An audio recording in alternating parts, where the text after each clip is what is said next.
Concernant quand la première fois que le prêtre va faire la khitba, il doit parler en présence du wali. Comment est-ce qu'ils vont se faire pour se connaître, s'ils n'ont pas des paroles propres entre elles pour se faire se connaître? Non, pour se connaître, tu n'as pas besoin d'être isolé avec quelqu'un. Non, pas isolé. Par exemple, avoir son numéro, causer en privé, sans consentement du wali. Causer en privé, pourquoi? Pour la connaître, non? C'est ce que j'ai dit. Pour se connaître, on n'a pas besoin de parler en privé ou bien d'être isolé. Il va faire quoi? La personne va discuter avec, n'est-ce pas, la sœur devant ses tuteurs.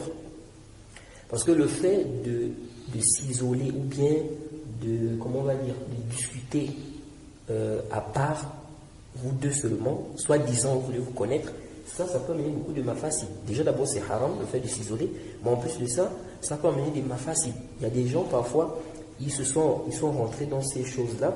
Après, on a entendu quoi? La soeur est tombée enceinte, il n'y a pas eu de mariage, oh il a fait le zina, lui-même, oh non, c'est arrivé comme ça, c'était un accident, etc. Donc, c'est des choses, l'islam ferme cette porte-là. Tu veux te marier, tu vas voir les parents, tu vas être sérieux. Parce que souvent, c'est ça aussi le fait que les hommes vont se mettre à parler avec des sœurs en privé ou bien isolés. Parfois, ça peut faciliter quoi? Le banditisme. Quelqu'un prend une sœur comme ça, après, bon, c'est le zina, ou bien parfois on fait des mariages un peu, voilà.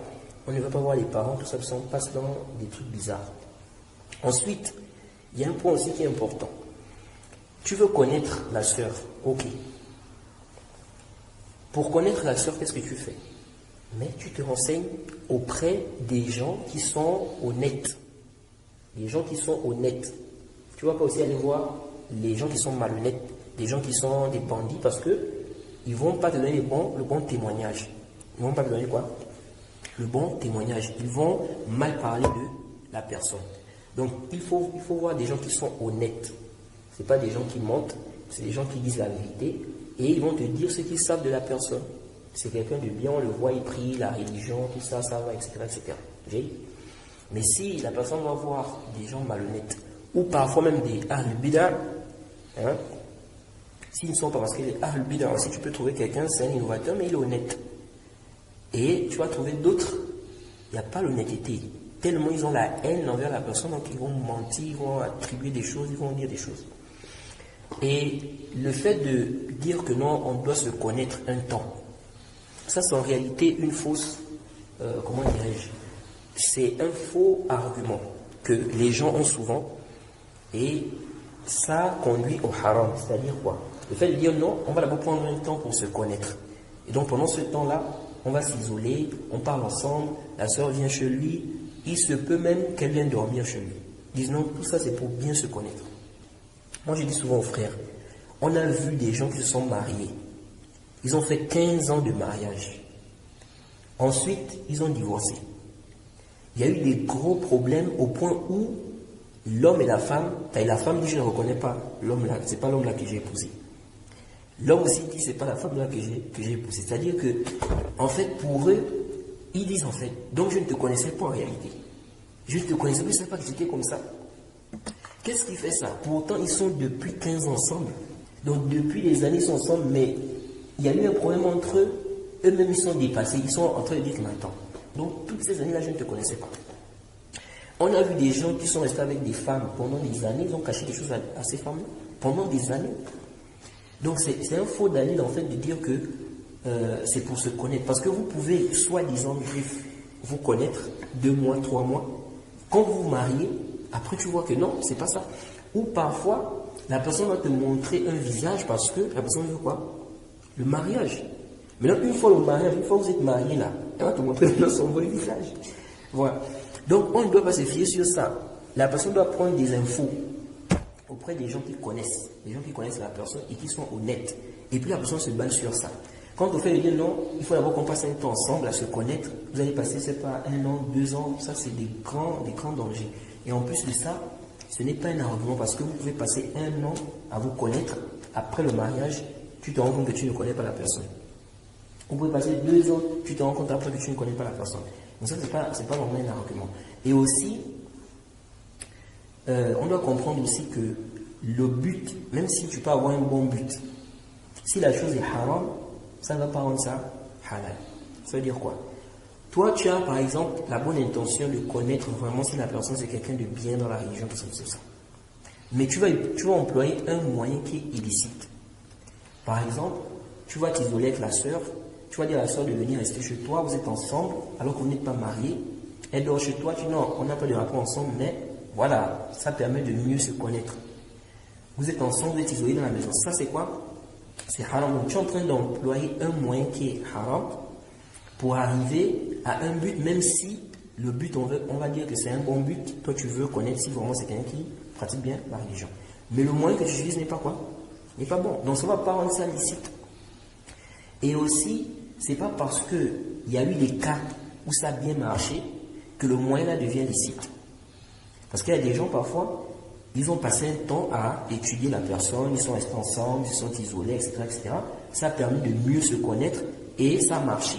Ils se sont mariés, le mariage, il n'y a pas eu de problème. C'est-à-dire que ouais, ils sont restés ensemble et tout. Ça, c'est pas le dalil que ça devient halal. Parce que ça a marché, donc comme ça a marché, ça veut dire quoi? Que c'est bien non. La chose reste toujours illicite, même si on peut tirer quelques profits dans ça. Quand l'islam interdit une chose, c'est parce que cette chose-là, il y a un grand mal dedans, ou bien il y a un mal. Donc ici, on regarde le fait que la chose est illicite, même si nous, n'est-ce pas, on veut quelque chose de bien derrière ça. Et, comment dirais-je, le fait comment on appelle ça, de dire que non, c'est par précaution, on veut d'abord bien connaître la personne. Nous disons, l'islam a autorisé quoi? Le divorce. Le divorce n'est pas du tout interdit. Quant au hadith, on dit que la chose la plus détestée auprès d'Allah, c'est le divorce, ça c'est daif. Donc l'islam autorise le divorce. Donc tu te renseignes, tu prends les asbab. Tu te renseignes auprès des gens qui connaissent la personne, qui sont honnêtes, fiables, ils vont te donner des informations. Tu te bases sur cela. Et puis, n'est-ce pas, tu te maries.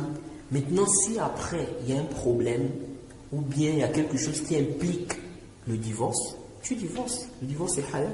Du moment où il y a quelque chose chez rien qui permet quoi? Ce divorce-là.